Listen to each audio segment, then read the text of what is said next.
S, வீடு, schools, hotels, store room இங்கெல்லாம் partition wall கட்டணும்னாலும் இப்போ பில்டிங் போனஸோட first choice Renocon rapid wall panels. தமிழர்களின் number one choice Tamil Matrimony. கொஞ்ச காலங்களுக்கு முன்னாடி சர்க்கரை நோய் பெருசாக யாருக்குமே கிடையாது. ஏன் இப்போ இந்த மாற்றம்? 40 வகையான சர்க்கரை நோய் இருக்குது. அந்த இனிப்பு நோய் மதுமேகம் 40 மறையக்கண்டேன்னு ஏடுகளில் மருத்துவ ஏடுகளில் இருக்குது. இப்போ வரக்கூடிய சர்க்கரை நோய்கள் இந்த அறிவு இயக்கங்களை பூராமே அழிக்கிறதற்காக கொண்டு வரப்பட்டது தான் இந்த உரங்கள். உரமே போடாமல் சில முருங்கை மரங்கள் இருக்குது. அந்த முருங்கை மரம் காய் இவ்வளவு தான் இருக்கும். ஆனால் ஒரு வீட்டு சாம்பாரில் அந்த குழம்பை போட்டோன்னா 15 தெருவுக்கு வாட வரும். சுத்தம் செய்யக்கூடிய ரசாயன பொருள்கள்னு போட்டு நம்ம அதை வீட்டில் உபயோகிக்கும் போது அந்த ரசாயனங்கள் கலந்து வீட்டை மொழிவி தொழில் கழுவி சுத்தம் போகும்போது கால்களில் பின்னங்காலில் பார்த்தீங்கன்னா வெடிப்பு விழுந்து. ரேஷன் அரிசியை சாப்பிட்டா அந்த சுகர் வராது. அதில் அந்த உரங்கள்லாம் கிடையாது. இந்த சல்ஃபர் போட மாட்டான். கடையில் உள்ள அரிசி பையரிசி எடுத்து சாப்பிடும்போது சுகர் உருவாயிடும். இந்த குக்கர் அலுமினிய பாத்திரங்கள்லாம் எதுக்காக உருவாப்பாங்க? வெள்ளைக்காரர்களால் நம் நாட்டு படைகளை அழிப்பதற்காக இந்த அலுமினிய பாத்திரங்கள் உருவாக்கி கொண்டு வந்தாங்க. இதை எப்படி சார் சரி செய்யலாம்? இதுக்கு ரொம்ப எளிமையான விதி. ஆரம்ப நிலையில் உள்ளதை குணப்படுறதுக்கு 2 வெத்தலை, ஒரு குத்து வேப்பலை, ஒரு குத்து முருங்கலை, இதை நல்லா கொதிக்க வச்சு. ஆதன் ஆன்மீகம் நேயர்களுக்கு அன்பு வணக்கம். தொடர்ந்து நம்மளுடைய ஆதன் ஆன்மீகம் சேனல் மூலயமா மக்களுக்கு தேவையான பல விஷயங்களை கொடுத்துட்ருக்கோம். அந்த வகையில் இன்றைக்கி நம்மளோட யார் இணைஞ்சிருக்காங்க அப்படின்னு பார்த்தீங்கன்னா சித்த மருத்துவர் தென்காசி ஈஸ்வரன் சுவாமிகள் தான். வணக்கம் சார். வணக்கம் சார். நம்ம ஆன்மீகமாக நிறைய விஷயங்கள் பேசியிருக்கோம். பித்ரு சாபங்கள் பற்றி நிறைய பேசியிருக்கோம். ஆத்ம சாந்தி பூஜை பற்றி பேசியிருக்கோம். இன்றைக்கி நான் உங்ககிட்ட மருத்துவம் சம்மந்தமாக பேச போகிறேன். இன்றைக்கி காலகட்டத்தில் சர்க்கரை நோய் அப்படின்ற ஒரு நோய் எல்லாருக்குமே இருக்குது. குழந்தைகளுக்கும் இருக்குது, இளம் வயதில் இருக்கவங்களுக்கும் இருக்குது, முதியவர்களுக்கும் இருக்குது. அது இல்லாமல் வாழ முடியல. இது நம்ம வாழ்வியலில் ஒன்றா கலந்துருச்சு. ஆனால் கொஞ்ச காலங்களுக்கு முன்னாடி சர்க்கரை நோய் பெருசாக யாருக்குமே கிடையாது. ஏன் இப்போ இந்த மாற்றம்? எதனால்? நம்ம செய்கிற ஏதோ ஒரு தப்பால் தான் இந்த பிரச்சனை வருது. அது என்ன தப்பு? அதை நம்ம எப்படி சரி செய்யலாம்? சர்க்கரை நோய்ங்க இப்போ இல்லை, நேற்றில் பழங்காலம் தொட்டே இருக்குது. ஆனால் இந்த அளவுக்கு இருந்ததா சார்? அந்த சர்க்கரை நோய்கள் வேறு, இந்த சர்க்கரை நோய்கள் வேறு.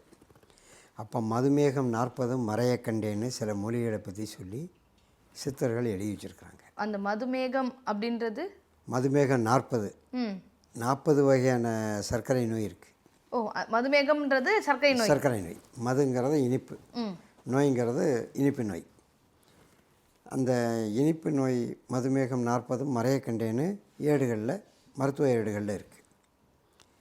இப்போ வரக்கூடிய சர்க்கரை நோய்கள் சல்பர் இதனால் வருது. Potash sulphur. இது எதுக்காக இந்த சல்பர் யூஸ் பண்ணுறாங்கன்னா சர்க்கரையை வெள்ளையாக கொண்டு வரணும், ரொம்ப சுத்த வெள்ளைன்னு. இப்போ நிறையா கம்பெனிகள்லையும் எங்கள் சர்க்கரை ரொம்ப சுத்தமாக இருக்குது அப்படின்னு சொல்லி போட்டு அதை சாப்பிட்டோம்னா உடனே வராதவங்களுக்கு சர்க்கரை நோய் வந்துடும். இந்த சர்க்கரையோடு சேர்ந்த பல ஹோட்டல்களில், ஸ்வீட் ஸ்டால்களில் பல ரசாயனங்கள் கலவைகளை கலக்கிறாங்க. அது ஒரு அந்த காலத்தில் லாலா கடைங்கிறது ஸ்வீட் கடை. இந்த கடையில் தனி நெய்யினால் செய்யப்பட்டதுன்னு ஒரு போர்டு போட்டிருப்பான். அது ஏன் போட்டிருக்காங்கன்னா டால்டான்னு ஒன்று வந்துருச்சு. அதனால் எங்கள் கடையில் டால்டா கிடையாதுன்னு சொல்லாமல் தனி நெய்யினால் செய்யப்பட்டதுன்னு போட்டிருப்பான். அந்த டால்டா வந்தது 3வது காரணம். வயக்காட்டில் விவசாயிகள் நமக்கு அன்னபூரணி மாதிரி. ஒரு 50 வருஷத்துக்கு முன்னாடி வரைக்கும் அவங்க அன்னபூரணியாக இருந்தாங்க. இப்போ மெடிக்கல் மாஃபியாவாக மாறிட்டாங்க. காரணம் என்னென்னா ஆசை. 3 மாதத்தில் நம்ம சாப்பாடு சாப்பிடணும், நெல்லை விளைவிச்சிடணும், அதுக்கு அளவுக்கு மீறிய உரங்கள். இது புறம் வெளிநாட்டு சதிகள் மூலம் இந்தியா வளமையாகிறத யாருமே விரும்பலை. வளமை ஆயிடக்கூடாது. இந்திய மக்கள் வலிமை கூடியவர்கள், சிந்தனையில் கூடியவர்கள், ப்ரொடக்ஷன் அதாவது விவசாயத்துலேயும் மேன்மையான மக்கள்னு சொல்லி இந்த அறிவு இயக்கங்களை பூராமே அழிக்கிறதற்காக கொண்டு வரப்பட்டது தான் இந்த உரங்கள். இன்றைக்கும் சில இடங்களில் உரம் இல்லாமல் விளைச்சல் இருக்குது. நம்ம நாட்டு உரமே போடாமல் சில முருங்கை மரங்கள் இருக்குது. அந்த முருங்கை மரம் காய் இவ்வளவு தான் இருக்கும். ஆனால் ஒரு வீட்டு சாம்பாரில் அந்த குழம்ப போட்டோன்னா 15 தெருவுக்கு வாடை வரும். அது மொத்தத்திலே காய் இவ்வளவு தான் இருக்கும்.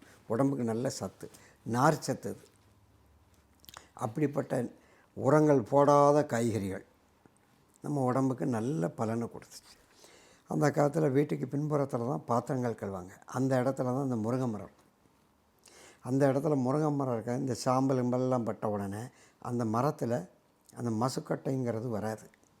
இந்த ஈரத்தை அது ஏற்றுக்கொள்ளக்கூடிய அளவுக்கு அதுக்கு தகுதி இருந்துச்சு. நல்ல காய்ப்புகளும் காய்க்கும். அதுக்காக அந்த இடத்துல போட்டு கழுவுவாங்க. இப்போ அதுக்கு தகுந்த சோப்பு, எந்த ரசாயனங்களை நம்ம சுத்தம்னு சொல்லி வீட்டில் உபயோகிக்கமோ, இப்போ டெட்டாயில் எடுத்து ஒரு கொஞ்சம் போல் வைக்கலை போட்டு அதில் கொட்டிட்டோம்னா மறுநாள் பார்த்தா புழுவாக நடக்கும். சுத்தம் செய்யக்கூடிய ரசாயன பொருள்கள்னு போட்டு நம்ம அதை வீட்டில் உபயோகிக்கும் போது அது நமக்கு பல விதத்தில் தவறான விளைவுகள். அந்த ரசாயனங்கள் கலந்து வீட்டை மொழிவி தொழிவு கழுவி சுத்தம் போதும்போது கால்களில் பின்னங்காலில் பார்த்தீங்கன்னா வெடிப்பு விழுந்துடும். பித்த வெடிப்புன்னு சொல்லுவாங்க. இப்படி பலவித நோய்கள். இவ்வளவு உரத்தை போட்டு அந்த அரிசியை சாப்பிடும்போது அரிசி வெள்ளையாக இருக்கணும்னு வீட்டு பெண்கள் வெள்ளை அரிசி வாங்குகிறாங்க. ரேஷன் அரிசியை சாப்பிட்டா அந்த சுகர் வராது. அதில் அந்த உரங்கள்லாம் கிடையாது. இந்த சல்பர் போட மாட்டான். 2-3 அவிச்சல் அவிச்சிருவாங்க. கடையில் உள்ள அரிசி பையரிசி எடுத்து சாப்பிடும்போது சுகர் உருவாயிரும். உடனே அரிசி சாப்பிட்டா தான் வருதுங்கிறத கேட்கக்கூடாது.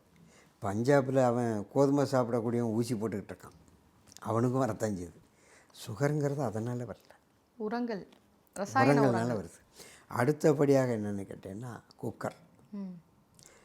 இந்த குக்கர், அலுமினிய பாத்திரங்கள்லாம் எதுக்காக உருவாப்பாங்க? வெள்ளைக்காரர்களால் நம் நாட்டு படைகளை அழிப்பதற்காக இந்த அலுமினிய பாத்திரங்கள் உருவாக்கி கொண்டு வந்தாங்க. அலுமினியம் சாப்பிட சாப்பிட சாப்பிட உடம்பு சோர்வுற்று இரத்தங்கள் தன்னுடைய நிலையை தவிர்த்து வெளியே வந்துடும். இயற்கையான பலம் இருக்காது. வெள்ளை அணுக்கள் சிவப்பு அணுக்கள் அழிஞ்சிக்கிட்டே இருக்கும். அப்போ மனுஷனுக்கு சோர்வு ஏற்படும், டயர்னஸ் ஏற்பட்டு பத்திரம். அலுமினியம் பயன்படுத்தக்கூடாது. அந்த காலத்தில் ஒரு அலுமினியம் இந்த அச்சு இயந்திரம் இருக்கு இல்லையா, அதில் உள்ள தட்டை வச்சு சில வீடுகள் உண்டு. அதை பூரா சதித்திட்டம் திட்டி ஒவ்வொரு வீட்டில் உள்ள தட்டியும் விலை கொடுத்து வாங்கிட்டான். அந்த தட்டை இப்போ கிடையாது. கும்பான்னு ஒன்று உண்டு. அந்த கும்பாவில் சாப்பிட்டா உடம்புக்கு அது கரைஞ்சி உடம்புக்கு ஆரோக்கியத்தை கொடுக்கும். அதுவும் கிடையாது. அதில் வேதியியல் மாற்றங்கள் ஏற்படும்.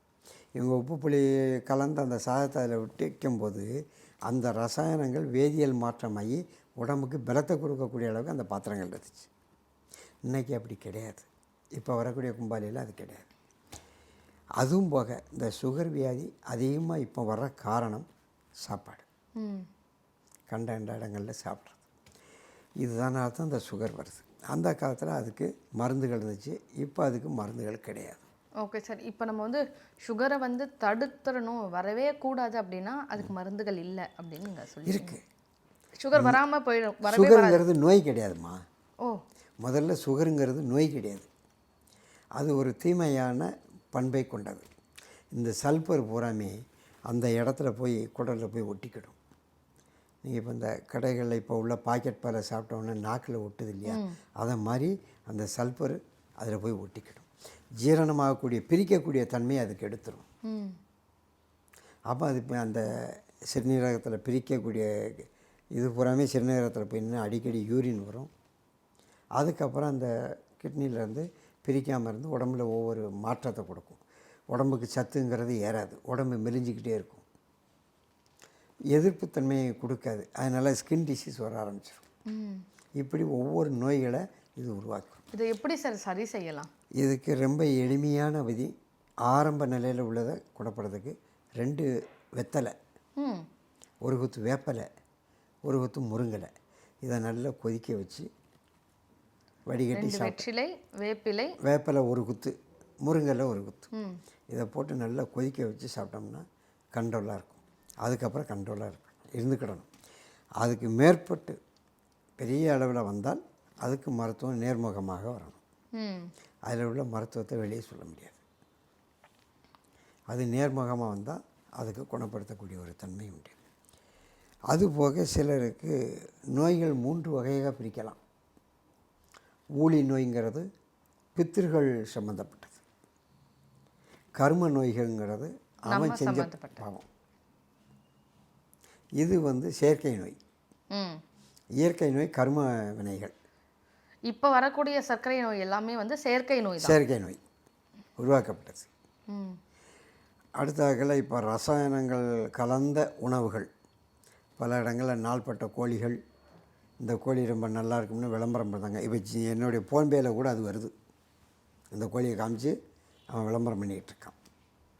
அந்த மாதிரி உணவுகளை சாப்பிட்டா மேல்காலெலாம் வெயிலில் போய் நிற்க முடியாது. அதில் ஒரு கிருமி ஃபார்ம் ஆகும். ம். அது ஒரு குறிப்பிட்ட காலத்தில் ரத்தத்தோடு சேர்ந்த உடனே வீட்டுக்குள்ளே இருக்கிற வரைக்கும் ஒன்றும் தெரியாது. வெளியே ரோட்டுக்கு வந்துட்டு வெயில் பட்டாச்சுன்னா மெல்ல காந்த ஆரம்பிச்சிடும். பயங்கரமான ஒரு நோய் அது. நாள்பட்ட மாமிசங்கள் அதிலிருந்து உருவாகிறது. மாமிசங்கள்லாம் பழைய இறைச்சிகள்லாம் பழைய மாதிரி கிடையாது, பதப்படுத்தப்படுறது. விஞ்ஞானம் வளர வளர நோய்களும் அதிகமாகிறது. இதுவும் செயற்கை வழியானது. இயற்கையான நோய் ஊழி நோய்கள்னு சொல்லுவான். தன்னுடைய காலங்களில் இப்போ ஏதாவது ஒரு பாவத்தை செஞ்சிட்டோம், அது நம்ம பிரெயினில் ஒரு இடத்துல ஸ்டோர் ஆகிக்கிட்டே இருக்கும்.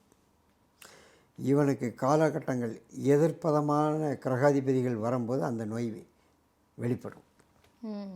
அப்போ இவனுக்கு எதிர்ப்பு சக்தி இருக்காது. அந்த எண்ணெய் பிரதிபலிப்பு வெளியே வந்தவுடனே இவனுக்கு அலர்ஜி ஆகி அதன் மூலம் நோய்கள். அப்போ அதன் மூலம் நோய்கள். இவன் யாருக்காக ஒரு தீமை செய்தானோ அவனுக்கு இந்த இவன் மருத்துவம் பார்க்கக்கூடிய காசு போய் சேர்ந்த உடனே அந்த நோய்கள் தீரும். இது மறைமுகமான சில விஷயங்கள். அவங்களுக்கு அந்த நோயை குணப்படுத்தணும்னா அந்த காலங்கள் வந்தால் தான் குணப்படுத்தணும். ஒவ்வொரு திதியில் வந்த நோய்கள் சில திதிகளை ஆளையே கொன்றும். சில திதிகளில் 3 நாளில் குணமாகும். சில திதிகளில் வந்தது 1 வாரம் ஆகும். இப்படி திதிகள் வழியாக வந்த நோய்கள் பல இருக்குது. இதுவும் ஊழி நோய்கள் தான். அவன் குடும்பத்தில் என்ன பாவம் செஞ்சானோ அந்த பாவம் தீர்ந்த வரைக்கும் இந்த நோய் இருக்கும்.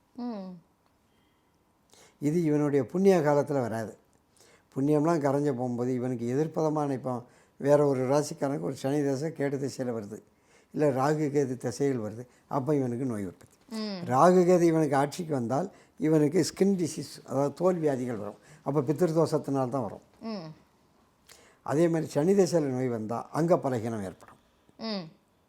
அங்கப்பலகம் சனி திசை அவருக்கு மட்டும் இல்லை, சனி திசை வந்து அங்கப்பலகீனம் ஏற்படாத ஆட்களே கிடையாது உலகத்தில். சனி திசை வந்தால் எல்லாருக்கும் இந்த பிரச்சனை இருக்கு. கணபதிக்கு கணபதி பார்த்தனால தான் அவர் கொம்பை ஒடிச்சார்.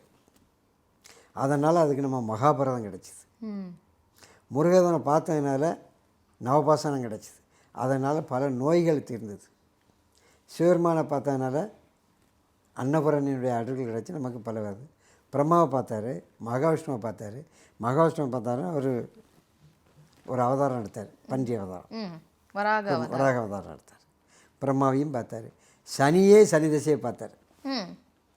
சனி ஆஞ்சநேயரை பார்த்த சொன்னதுக்கப்புறம் இதை சொல்கிறேன். ஆஞ்சநேயரை பார்த்தோன்னா ஆஞ்சநேயரை வால் தீப்பட்டு இறந்தது. ஆமாம், இலங்கை எரிஞ்சது. ஆமாம். அவன் எம்னா அசுர பரம்பரை ஒன்று அழிஞ்சிருச்சா, அதே மாதிரி தான் சனிக்கு சனி தசை பிடிச்சது. உலகத்தில் சனி உண்மையிலே ரசிக்கக்கூடிய அளவுக்கு அழகு. அவனுடைய அழகு அவ்வளவு லட்சணமாக இருக்கும். அவனுடைய புன்முறுவல் எம்னா நீதி தேவன்ல, அவன் எந்த நேரமும் தன்னை ஒரு பெருமைப்படுத்திக்கிட்டே இருப்பார். அவன் அந்த மாதிரி அழகுள்ள தனக்கு தன் தசை பிடிச்ச உடனே தன்னுடைய சுயபுத்தி இழந்துட்டான்.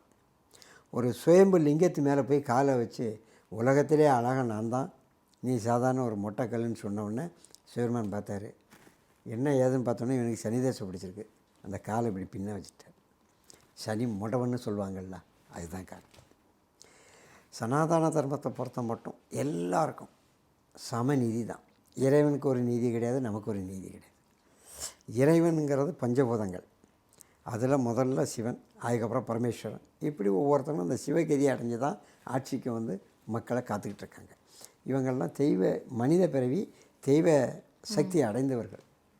பஞ்சபூதங்கள் இவங்க நடந்துக்கிட்ட வழியில் அவங்களுக்கு அனுகூலம் கொடுத்து அதன் மூலமாக நம்ம புறையருக்கு குலதெய்வம், அங்கன தெய்வம், 1000 தெய்வங்களை வச்சு ஒரு தனிப்பட்ட ஒரு நபர் போய் ரிசர்வ் பேங்கில் பணம் எடுக்க முடியாது.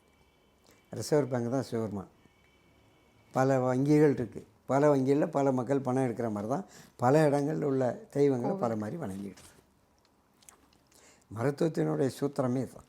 கண்டிப்பாக சார். அதாவது மருத்துவம் அப்படின்னா இன்ற காலகட்டத்தில் அது வேறு மாதிரி இருக்குது. பட் ஆனால் உங்களை மாதிரி ஆட்களை சந்திக்கும் பொழுது தான் நம்ம வந்து ஆன்மீகம் வேற மருத்துவம் வேற கிடையாது, எல்லாமே ஒன்றிணைந்தது தான் அப்படின்றத வந்து அடிக்கடி நாங்கள் தெரிஞ்சுக்கிறோம். பண்டைய கால மருத்துவ முறைகளும் உங்களை பார்க்கும் பொழுது தான் எங்களுக்கு தெரிய வருது. இந்த மாதிரியான தொடர்ந்து நிறைய மருத்துவ விஷயங்களும் நீங்கள் எங்களுடைய நேயர்களுக்காக கொடுக்கணும் சார். ஒரு சின்ன விஷயம், இப்போ பனிக்காலம் சென்னையில் நிறைய நடக்குது. இந்த பனிக்காலத்துக்கு பொதுமக்கள் ஈழை நோயின்னு சொல்லுவாங்க. இதுக்கு ரொம்ப எளிமையான மருத்துவம். முசுக்கலை எடுத்து அவிச்சு அந்த தண்ணியை எடுத்து எலுமிச்சம்பழம் புழிஞ்சு ரசம் வைக்கணும். அது கூட தக்காளியோ புளியோ சேர்க்கக்கூடாது. அந்த எலுமிச்சம்பழம் புழிஞ்சு ரசம் வச்சு கொஞ்சம் கருப்பட்டியை போட்டு இறங்கி சாப்பிட்டா 10 நாளைக்குள்ளே அந்த ஈழை ஆஸ்மாங்கிற கம்ப்ளைண்ட்லாம் குணமாயிரும். அவ்வளவு எளிமையான விஷயங்கள் இருக்குது. ஆனால் மக்கள் கேட்க மாட்டாங்க. ஏன்னா இலவசமாக சொல்கிறோம்ல, அதே இதை நான் ஒரு பவுட்ரு பண்ணி லிக்விட் ஆச்சு, இதை கொண்டு போய் ரசம் வச்சு சாப்பிடு அப்படின்னு சொல்லி ஒரு 1000 ரூபா வாங்கினோம்னா இங்கே என் வீட்டு முன்னால் க்யூவில் நிற்பாங்க. உலகம் அப்படி பழகிட்டேன் மக்கள். இல்லை சார், இப்போ மக்கள் மறுபடியும் சித்த மருத்துவம், சித்த மூலிகை மருத்துவம் சொல்லிட்டு எல்லா விஷயங்களும் திரும்பி பார்க்குறாங்க. கண்டிப்பாக தேவையானவங்களுக்கு இந்த பதிவு போய் சேரும். அவங்களுக்கு பயன் 110 பேருக்கு பயன் கிடைச்சா கூட நமக்கு அது போதும். இதுதான் நமக்கும் தேவை. எங்களுடைய நேயர்களும் வந்து தொடர்ந்து இந்த மாதிரியான விஷயங்களை கேட்டுகிட்டே இருக்காங்க. நீங்களும் கொடுக்கணும் அப்படின்னு நான் கேட்டுக்கிறேன். ரொம்ப நன்றி சார். தென்காசி ஈஸ்வரன் சுவாமிகள் ஐயாவிடம் குலதெய்வம் மற்றும் ஆன்மீக ஆலோசனை பெற விரும்பினால் முன்பதிவிற்கு 9751196383 என்ற எண்ணிற்கு வாட்ஸ்அப்பில் உங்கள் பெயர், தற்போது நீங்கள் வசிக்கும் இடம் ஆகியவற்றை அனுப்பவும்.